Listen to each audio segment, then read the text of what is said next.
ഇതേ മക്കളെ, സമയം 12 മണിയോട് അടുക്കുകയാണ്.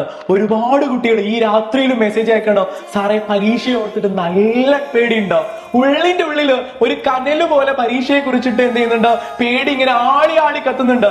എന്റെ പൊന്നു മക്കളെ, നിങ്ങളോട് എനിക്ക് സാറിന് സ്നേഹപൂർവ്വം നിങ്ങളോട് പറയാനുള്ളത്, ഒട്ടും നിങ്ങൾ പേടിക്കേണ്ട. 1% പോലും എന്റെ കുട്ടികൾ നിങ്ങളുടെ കോൺഫിഡൻസ് നിങ്ങൾ കൈവെടിയേണ്ടതില്ല. എന്റെ മക്കളെ, കഴിഞ്ഞ ഒരു വർഷ കാലയളവിലെ നമ്മൾ പഠിച്ചതും നമ്മൾ അറിഞ്ഞതും നമ്മൾ കേട്ടതുമായിട്ടുള്ള കാര്യങ്ങൾ തന്നെയാണ് നാളത്തെ പരീക്ഷാ ഹാളിലും നിങ്ങൾ പരീക്ഷാ പേപ്പറിൽ നിങ്ങൾ കാണാൻ പോകുന്നത്. അതിലൊട്ടും സംശയമില്ല. നമ്മുടെ മോഡൽ എക്സാമിനേക്കാളൊക്കെ എത്രയോ മികച്ച രീതിയിൽ ഏറ്റവും ബെറ്റർ ആയിട്ട് നിങ്ങൾക്ക് നിങ്ങളുടെ ആനുവൽ എക്സാം എഴുതാൻ വേണ്ടിയിട്ട് പറ്റും. അതിൽ 1% പോലും എന്റെ മക്കൾ എന്ത് ചെയ്യേണ്ടതില്ല, ടെൻഷൻ അടിക്കേണ്ട ഒരു കാര്യമില്ല. എന്റെ മക്കളെ, നിങ്ങളൊന്ന് ശരിക്കും ആലോചിച്ച് നോക്കിയേ. നമ്മൾ ഏത് മുതലാണ്, കഴിഞ്ഞ ഏപ്രിൽ മുതൽ അല്ലെങ്കിൽ ജൂൺ മുതൽ ആരംഭിച്ച യാത്രയാണല്ലേ ഇതേ. ഇവിടെ നമ്മൾ പരീക്ഷയിലേക്ക് കിടക്കാൻ ഇനി മണിക്കൂറുകൾ മാത്രം നമ്മുടെ മുന്നിൽ ബാക്കി നിൽക്കുകയാണ്. ആരൊക്കെയാണ്? നിങ്ങൾ ഒറ്റയ്ക്കാണോ? നിങ്ങൾ ഒറ്റയ്ക്കാണെന്നുള്ള പേടി നിങ്ങളുടെ ഉള്ളിലുണ്ടോ?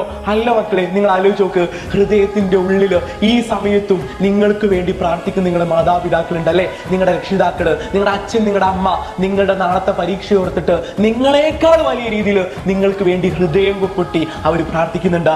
ആ പ്രാർത്ഥന ഒരിക്കലും മക്കളെ വെറുതെ ആവില്ല. അതുകൊണ്ട് തന്നെ എന്റെ മക്കളോട് എനിക്ക് സ്നേഹപൂർവ്വം പറയാനുള്ളത്, നിങ്ങൾ ഒട്ടും പേടിക്കണ്ട, 1% പോലും പേടിക്കണ്ട. നിങ്ങൾ നാളെ പരീക്ഷ ഹാളിലേക്ക് നല്ല കോൺഫിഡൻസോട് കൂടി കടന്നു പോവുക.